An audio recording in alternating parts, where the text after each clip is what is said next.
आजादी का अमृत महोत्सव।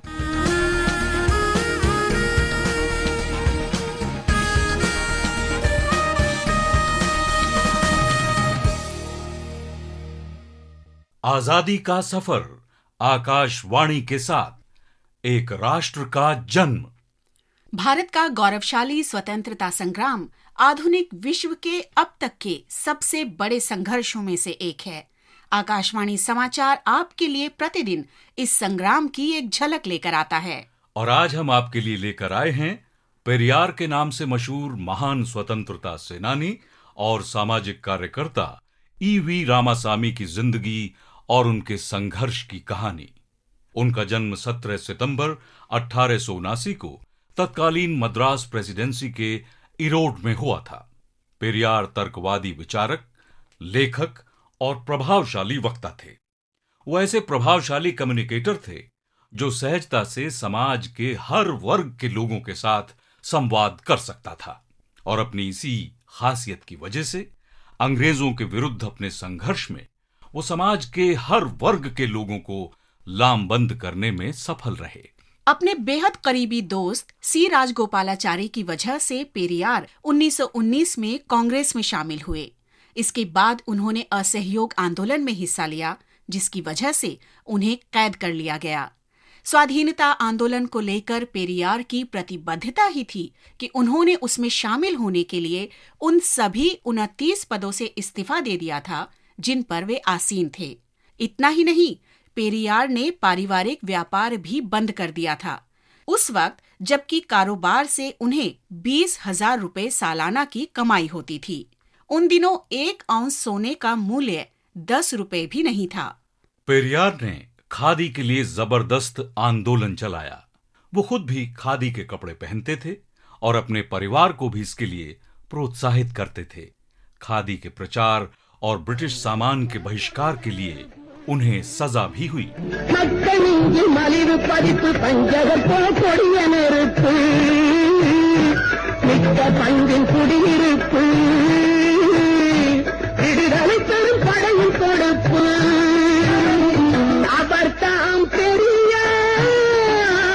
पेरियार ने भगत सिंह के राजनैतिक विचारों की प्रशंसा की और 29 मार्च 1931 को अपनी पत्रिका कडी अरसू में संपादकीय के माध्यम से उन्होंने भगत सिंह के बलिदान की सराहना की। पेरियार ने महिलाओं की तरक्की के लिए लड़ाई लड़ी और समाज में व्याप्त स्त्री पुरुष असमानता पर सवाल उठाया। उन्होंने बाल विवाह के विरुद्ध भी लड़ाई लड़ी और विधवा विवाह का समर्थन किया। पेरियार ने महिलाओं को सामाजिक आंदोलनों और राजनीति में सक्रिय रूप से भाग लेने के लिए प्रोत्साहित किया। तुम बोला நடக்கக்கூடிய உரிமை வேணும், உங்களை காப்பாத்திக்க உங்களுக்கு சக்தி வேணும், இன்னொருத்தன் வீட்டுல போட்டு பூட்டுறது போல அடிமைத்தனம் வேற இல்லை.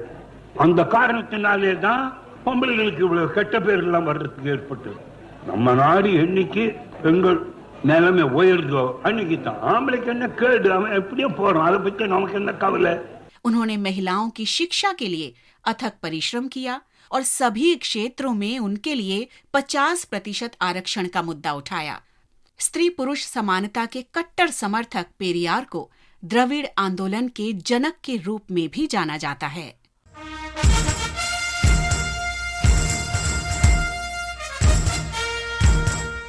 आज ही के दिन 1940 में एक महान स्वतंत्रता सेनानी और समाज सुधारक विनोबा भावे ने भारत के स्वतंत्रता आंदोलन का पहला व्यक्तिगत सत्याग्रही बनने की पेशकश की थी। गांधी जी ने व्यक्तिगत सत्याग्रह शुरू करने का फैसला किया, जिसके तहत चुनिंदा व्यक्तियों को सार्वजनिक रूप से ये घोषित करना था कि द्वितीय विश्व युद्ध में अंग्रेजों की मदद करना गलत है। वास्तव में तत्कालीन वायसराय लिनलिथ गो ने भारत की निर्वाचित प्रांतीय सरकारों से परामर्श किए बगैर 3 सितंबर 1939 को भारत के जर्मनी के विरुद्ध युद्ध में शामिल होने की घोषणा की। भारतीय राष्ट्रीय कांग्रेस ने इसका कड़ा विरोध किया। गांधी जी का मत था कि एकमात्र उपयुक्त चेष्टा अहिंसक रूप से युद्ध का विरोध है। सत्याग्रहियों को चुनने का काम गांधी जी पर छोड़ दिया गया था। विनोबा भावे 17 सितंबर 1940 को वर्धा में सत्याग्रह करने वाले पहले व्यक्ति थे। उनके व्यक्तिगत सत्याग्रह के परिणाम स्वरूप उन्हें 1940 से 41 के दौरान 3 बार जेल जाना पड़ा। 1958 में विनोबा भावे को नई तरह की सामाजिक क्रांति के प्रति समर्पण और सामुदायिक नेतृत्व के लिए पहला रेमन मैग्सेसे पुरस्कार प्रदान किया गया। 1982 में विनोबा भावे काफी बीमार पड़ गए। उन्होंने खाना पीना और दवाएं लेना बंद कर दिया। 15 नवंबर को उनका निधन हो गया। 1 साल बाद सन 1983 में विनोबा भावे को भारत के सर्वोच्च नागरिक सम्मान भारत रत्न से सम्मानित किया गया। इसके साथ ही आजादी का सफर आकाशवाणी समाचार के संग श्रृंखला का ये अंक समाप्त हुआ। मिलते हैं कल अगली कड़ी में।